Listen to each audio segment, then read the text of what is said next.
Сіздің қанша мал табатыныңызды Алла беріп қойған. Бірақ сіз соны адалдан табасыз ба, арамнан табасыз ба, бұл сіздің еркіңіздегі дүние. Ассалаумағалейкум, құрметті жамағат. Ұстаз Арман Қуанышбаевтың мұсылманның сабырлығы туралы керемет уағызын аяғына дейін қараңыздар. Біздің арнаға тіркеліңіздер. Лайк басыңыздар. Видеоны таратып, сауапқа кенеліңіздер. Жұма сайын имам бір сүре оқиды, білесіздер. Қай сүрені оқиды? Кахф сүресін оқиды. Пайғамбарымыз саллаллаху алейхи ва саллям айтқан сөзі бар. Осы Кахф сүресінің кімде-кім бас жағын немесе аяқ жағынан 10 аят оқитын болса, тажжалдың уәсуасынан аман қалады деген. Дұрыс па? Сол тажжалдың уәсуасынан аман қалатындай ол не түсінік береді, немесе сол Құранның бір қасиеті бар ма екен? Әлбетте енді Құран-ы Каримнің аяттарының қасиетіне ешкім күмән келтіре алмайды. Оған енді таласымыз жоқ. Бірақ мағына жағынан да, расында да мына дүниедегі дажжал дегеніміз ол қияметте келетін адам, сиқыршы адам. Пайғамбарымыз саллаллаху алейхи ва саллям айтады, осы үлкен дажжалға дейін 50 келеді дейді дажжалдың. Бірақ оның барлығы мен пайғамбармын деп келеді екен. Әрқайсысы бір пайғамбар болып келеді екен. Өтірік та. Ал енді ең соңғысы ол майдалап жатпайды, мен пайғамбар болам деп. Ең соңғысы бірден мен құдаймын дейді. Өзін Аллаға теңестіреді. Яғни бірінші орында өз-өзін құдай қылып көрсету. Адамдарды табындыра білу. Адамдарды табындыру үшін не керек айтыңызшы? Бірінші орында дүние. Егер қазір байқасаңыз, дүние керек. Сол дүниені тоқтататын, сол адамдардың иманына әсер беретін нәрсе осы Кахф сүресі болса, бұл қалай болғаны? Соның ішіндегі аяттарды шынымен-ақ мән беріп, жеке-жеке оқып көрдіңіз ба? Дажжалдың уақиғасын оқып көріңіз. Сөйтіңіз да Кахф сүресін оқып көріңіз. Мағынасын, қазір Құран айы. Неге қазақшасын, не орысшасын өзіңізге жақын тілді ашып алып, сол аяттарды ойланып, оқып, Алла тағала менің Раббым маған не демекші екен деп ойланбасқа. Ал сол ойлардың біреуін мен сіздерге ұсынып көрейін. Бұл Мұса пайғамбардың уақиғасы. Мұса алейхиссалам айтады: "Я Аллахым, маған берген біліміңнен де басқа білім бар ма? Және сол білімді менен де артық игерген адам бар ма?" деген мағынадағы сауал қояды. Алла тағала айтады: "Енді әлбетте әркімге өзінің жетерлі білімін берген.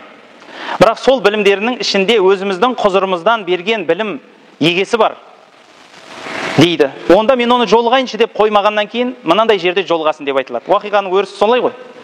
Сөйтіп бір жерде жолығады.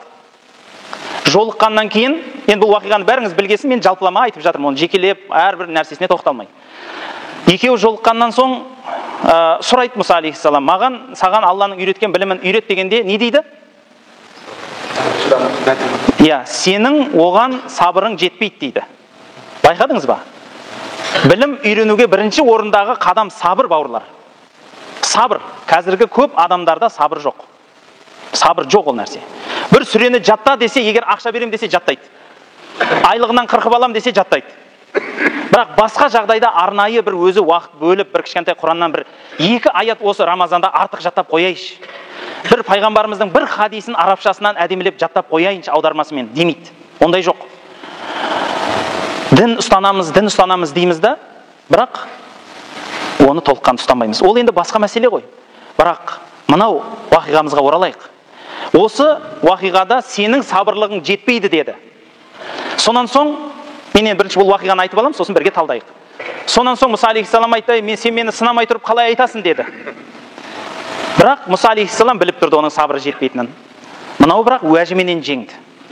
Хидр алейхиссалам біліп тұрды, Мұса алейхиссалам оны уәжімен жеңді. "Сен мені сынамай тұрып қалай сабырың жетпейді?" дейді. "Сынасай." Жарайды. Сөйтеді де бірінші сынақ: "Жүр, менің жаныма еріп жүр, болды, бірақ еш нәрсе сұрама" дейді. "Еш нәрсе сұрама, істей береміз." Болды, жарайды. Келе жатқан кезінде не болады? Алдынан бір кішкентай жас сәби шығады. Сәби бала шығады. Соны Хидр алейхиссалам өлтіріп тастайды. Сосын Мұса ашуланады: "Ей, бейгүнә жанды нең бар өлтіріп?" Дегенде айтады: "Айттым ғой мен саған, сабырлығың жетпейді." Сонан соң ол кісі айтады: "Жарайды, мен білмедім енді, ұмытып кетіппін. Ары қарай кете берейікші" дейді. Жақсы. Екеуі қайыққа отырып арғы бетке өту керек болады. Қайыққа өтіріп тоқтағаннан кейін, қайықпен өзеннің арғы бетіне өткен екен, дарияның. Сол жақтан тоқтайды да, әлгі қайықшының қайығын тесіп тастайды. Сосын Мұса тағы сөйлейді: "Ей, сен не мынау енді? Мынаның қайығын құрттың. Бұның орнына ақша берудің орнына сен бұған күш көрсетіп қайығын тестің. Мұның бола ма енді?" Дегенде, "Сенің сабырлығың жетпейді деп айттым ғой" дейді. Сосын айтады: "Жарайды, ер кезегі 3-ке дейін. Енді үшінші уақиға болса, мені қуып жібер енді, мақұл, маған орын жоқ, мен ұмытып кетіппін дейді. Жарайды. Соныменен үшінші уақиға да болады. Кештетіп бір жерге бұлар түнейінде бір ауылға барса, ауылдың адамдары бұлар түнетпейді. Сонымен бір сайға қонады. Сөйтеді, ертеңіне қайтадан сол ауылға келіп, ауылдың бір бұрышында жетім бір бейшаралардың үйі бар екен, сол кісілердің үйінің жанына барып, құлап қалған қабырғаны тұрғызып кетеді. Ауланың қорасы да, енді ауланы қоршап тұрған қабырғаны тұрғызып кетеді. Сосын Мұса қайтадан жарылады. Ай, сен өзі бір қызық адам екенсің дейді. Саған біреу еш нәрсе жасамаса, сен оны қиянат жасайсың.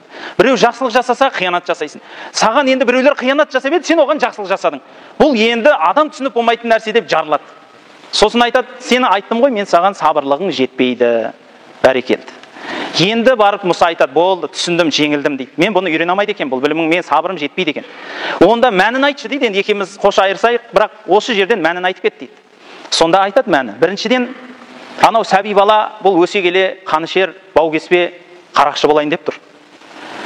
Алла тағала соның ата анасын жаны ашып, аяп, баласын алды. Енді олар сабыр қылады, Алла тағала оларға жақсы перзент нәсіп етеді дейді. Ойланады. Ал қайықшы дегенде, жақын арада бір патша, осы өңірдің патшасы соғыс бастайды. Суға керек болған қайықтардың, қайықшылардың бәрін алып кетеді дейді. Бірақ мына кісінікін тимейді, өйткені қайығы тесік, бұл жамап отыр, үйінде жатыр. Сондықтан бұған тимейді. Бірақ бұл бірнеше күннен кейін қайығын жамап алады. Жұртта қайық жоқ болғанда, бұл кісіде қайық бар болып, менің бермеген ақшамнан көбірек ақша өндіріп алады дейді. Бұл да жақсылық. Ал анау жетім жесірше десе, сол жетім жесірдің әкесі кезінде жақсы бай адам еді. Сол мына балаларыма керек болады деп, осы қабырғаның астына бір кішкентай алтын көміп кеткен еді. Мынау қабырға үстіне құлап, соны жауып қалды. Біз қабырғаны әдейі тұрғызып кеттік. Ертең анау балалар осы жерден бір нәрсе әйтеуір жұмыс жасап жүріп, егіне кема бір нәрсе қылам, әйтеуір бір Алланың жазмышыменен сол жердегі алтынды тауып алады дейді. Мәселе. Осы уақиға сізге нені үйретті? Біреулер бірден алады мағынаны. Қазіргі адамдарда көпшілікте байқайсыздар ма? Ойлану деген жоқ, сабырсыздық қой ол. Бірден ойлану деген жоқ, тура мағына келді ме, соны қағып алады. Ол дегеніміз дейді, адамдарға Алла тағала милладунна илма дегесін, ладуни ғылым береді екен, соны үйрену керек екен, бір дұға үйренейік деп, бір сәжде қылып, оны 1000 рет айтасын, бір нәрсе, ол басқа жаққа кетіп қалады анау, лағып. Сөйтсең Қыдыр сияқты бір анау білімді еге болып кетеді екенсің. Жақсы. Енді ол бар нәрсе ғой, бірақ енді Алла тағала оны айтқысы келген жоқ ол жерде, ол уақиғамен. Ол уақиғаменен мысалы пайғамбардан биік адам бар деген жоқ. Шыны керек, қай жерге пайғамбар келсе, одан биік адам болмайды. Мысалы пайғамбарымыз Мұхаммад саллаллаху алейхи вассаламның сөзі бар. Күндердің күні Омар халифаның қолынан қызыл парақтарды көреді, папирустарды. Ал ол қызыл парақтарға көбінесе Інжіл жазылады екен. Омардың сауаты бар болғаннан кейін, сол замандарда дінге келіп, о кісі анау қызығып жүргеннен кейін Інжілмен салыстыра істеп, Інжілді алып оқып жүргенін көреді ғой пайғамбарымыз. Сөйтеді де қолында қызыл парақтарды көріп ашуланып, пайғамбарымыз саллаллаху алейхи вассалам айтады: "Ей Омар, егер осы қазір Иса пайғамбар, Мұса пайғамбар екеуі де тірі болғанда маған еретін еді" дейді. Яғни қай пайғамбардың дәуірі кеп тұр, қалған адамдардың бәрі соған бағынышты болады. Ол Алланың заңы.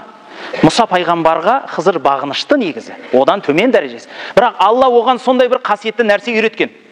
Ондай нәрсе туралы Құранда айтылған. Иә, мен ол туралы айтқым келіп отқан жоқ. Дегенмен сол есік ашылғасын бір кіріп шығып кетейін енді. Бірақ мен мағынам басқа жақта. Мысалы, Сүлеймен алейхиссаламның уақиғасы.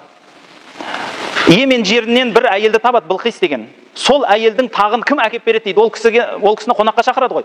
Сол әйел Йемен жерінен Палестин жеріне әскеріменен қонаққа келе жатқанда, жолда келе жатқанда, кім соның тағын маған әкеп береді дегенде, бір жын тұрып айтады: "Маған рұқсат берсең, мен әкеп беремін. Таң атқаннан түс ауғанға дейін әкеп беремін" дейді. Күн шығады, сол уақыттан бастап түс ауған, мысалы дейік сағат 11-12 шамасына дейін мен сол тақты саған жеткіземін дейді. Ойлаңыз, Палестин жерінен ұшып Йеменге барады, сол жерден тақты көтеріп қайтып алып келеді. Не деген? Ғаламат күш. Ең үлкен айтады, айфриту минал джин, жынның ішіндегі ең үлкені, ірісі айтады. Ол қара күшпен алып келейін деп тұр, өзінің Құдайдың берген күшімен. Тағы кім одан тезірек алып келетіндер бар ма дегенде, аукцион ғой, қараңызшы. Сонда адам, жын емес, адам. Сол кісінің уәзірі Асиф ибн Бархия деген кісі айтады: "Мен алып келемін" дейді. Тезірек. Қанша уақытта десе, көзіңді ашып жұмғанша дейді. Көзің жұмасын, ашасын, алдында тақ тұрады дейді. Болады дейді. Көзін ашып жұмғанда Білқистің тағы тұрады. Құранда түсіндіреді, өйткені ол Алланың есімдерінің бір есімін білетін еді дейді. бір дұға қылды, орындалды. Бірақ бүгінгі тақырып ол емес. Мүмкін сәті келгенде оны қозғармыз. Бүгінгі тақырып Мұса пайғамбар мен Хизрдағы уақиға. Алла тағала сол уақиғамен бізге нені түсіндіргісі келді. Әлбетте біздің діннің ішінде сондай тылсым дүние бар екені айтылып кетілді, дұрыс. Бірақ мақсат ол жерде емес. Біз осы уақиғаны басқаша қылып қарайық. Мұса пайғамбарды адам қылыңыз. Мұса пайғамбар адам болсын. Ал Хизр алейхиссалам Алланың тағдыры болсын. Егер осылай қарасаңыз қалай болады? Адам баласы тағдырды үйренуге сабыры жетпейді. Сол үшін тағдырды білуінің қажеті жоқ оған. Ол өмір сүру керек болды. Алла не басына салады, соған көніп, көтере білу керек. Соныменен өмір сүре білу керек. Егер оған мен іздеймін, соның ішін ақтарам десе, оған сабырлығы жетпейді оған. Дәлел айтайын ба? Пайғамбарымыз саллаллаху алейхи ва саллям Сүлеймен пайғамбардың уақиғасын келтіреді. Сүлеймен алейхиссаламның заманында бір кісі келіп Сүлейменге бір жақсылық жасаған екен. Сөйтіп Сүлеймен маған сұра дегенде, ол кісі айтады ғой Сүлейменнен: "Ей Сүлеймен, маған хайуанаттардың тілін үйрет" дейді ғой. Жоқ, басқа нәрсе сұра дейді. Дүние сұрасайшы берейін. Жоқ дейді, маған осыны үйрет енді, қоймайды. Сонда айтады: "Мақұл дейді, көп нәрсе үйретпеймін" дейді. Бір кішкентай ғана жануарлардың тілін үйретейін, құстар, жындар, басқалар, олардың тілін не қыласың? Сен біреуін үйрен деп, кішкентай жануарлардың тілін үйрет дейді. Сонымен үйіне келсе, сиырын да түсінеді, итті де түсінеді, мысықты да түсінетін болады. Бір отырған кезінде қараса, көршінің иті өзінің итінің жанына келіп тұр. Сөйтіп екеуі сөйлесіп жатқанына куә болады. Көршінің иті еті бар екен, бір жерде тыққан. Соны сұрап жатыр өзінің иті. "Әй, берсе анау еттен, бізде жегенді" десе, "Болмайды, маған өзіме керек болады, соған қара күніме деп жауып қойдым" десе, анау айтады: "Мынау қожайынның сиыры ауырып тұр негізі. Сол ертең болмаса ар күні өледі. Сол өлгеннен кейін сол бір сиырдың еті ғой, екеуміз мырық боламыз. Бері ана етіңді" дегеннен кейін жарайды дейді. Сонымен екеуі барып ет жейді. Бұл бірден түсінеді, барып сиырын базарға сатып жібереді. Пысық қой. Содан тағы да демалып отыр, бірнеше күндер өтеді. Содан демалып отырса, анау иті тағы келіп тұр. Сөйтіп көршінің иті сол екеуі сөйлесіп жатса, анау ит сұрап жатыр ғой: "Еттен берсейші" десе, "Жоқ, болмайды" дейді. "Өткендегі сиырың деп едім, болмады ғой" десе, "Ол менің қолымдағы нәрсе емес қой, қожайын сатып жіберді ғой, оны мен не қылғанда ондай болмайтын еді ғой. Сен дұрыс түсінсейші. Сенбесең, мысалы, мен 2 күннен кейін ана аты ауырып тұр" дейді. "Сол аты өледі" дейді. "Содан кейін екеуміз жейміз соны" дейді. "Болды онда" дейді. Сөйтіп екеуі ет жеуге кетеді. Бұл тағы да барады, атын сатып жібереді. Үшінші уақиға болады. Тағы да ит келеді, тағы да екеуі уәделеседі, болмайды.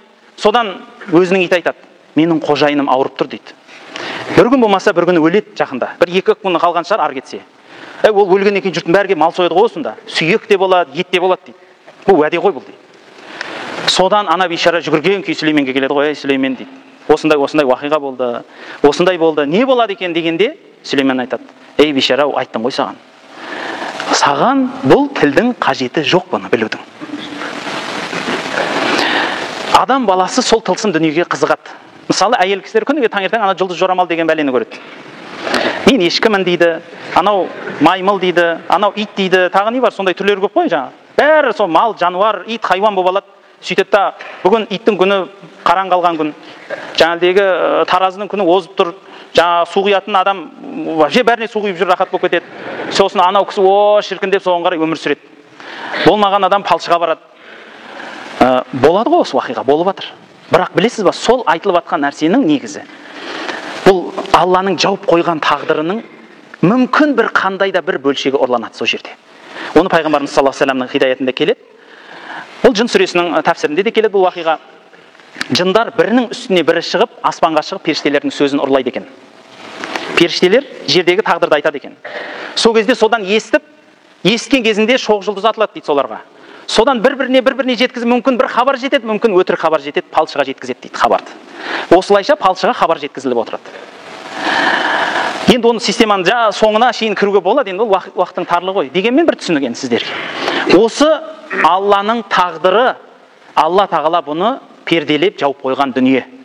Оны ашқан адамға пайда жоқ. Оны сіз ашып ертеңіңіздің бәрін көріп алып, ой, жақсы өмір сүріп кетемін деген нәрсе жоқ. Фантастикалық көп жанрларды қараңызшы. Ана уақыт машинасы деген бар.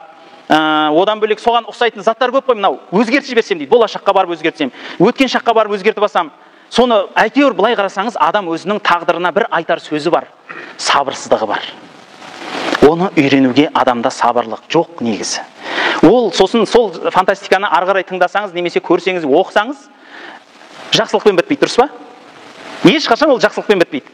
Әрдайым біреу бір жерін бұзып жібереді, бір жаман адам табылады, бұзылады, дүниенің бәрі өзгереді, бұл сосын қайтадан соны түзетемін дейді. Сондай болады ғой. Неге келтірген бұны?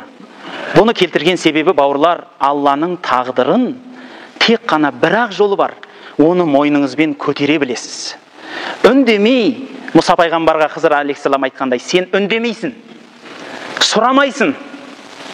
Мойныңа түсті ма, Алла берді деп көтересің. Міне сонда мұратыңа жетесің. Міне сонда Алланың құзырында ертең жүзіңіз жарқын болады. Айтқым келген мәселе, қазіргі көп адамдар Аллаға деген иманы төмен. Алла сіздің, біздің жағдайымыздың бәрін беріп қойған, сызып қойған. Сол жағдайдың біреуі ырзық, несібе, дүние. Сіздің қанша мал табатыныңызды Алла беріп қойған. Бірақ сіз соны адалдан табасыз ба, арамнан табасыз ба, бұл сіздің еркіңіздегі дүние. Сізге жолды берген. وَهَدَيْنَاهُ السَّبِيلَ إِمَّا كَافِرَ وَإِمَّا شَكُورَ дейді. Біз адам баласына жолды бердік дейді. Ол турасын табады. Ол шүкірлік еткеннен табылады. Немесе күпірлік етіп, қисығына қарай кетеді дейді. Мына дүние, мына өмір, бауырлар. Күніге таңертең базар. Пайғамбарымыз саллаллаху алейхи ва саллям айтады. Күллу инсанин яғду. Әрбір адам баласы таңда тұрады. Фабаиун нафса. Өзінің нәпсін саудаға қояды дейді. Саудаға қояды екен. Имма муатиқуха ау мубиқуха. Өзінің нәпсін азат етеді. Дозақ отынан сатып алады.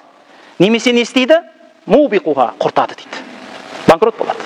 Күніге таңда тұрып, Алла Құдай сізден бізге 24 сағат уақыт береді.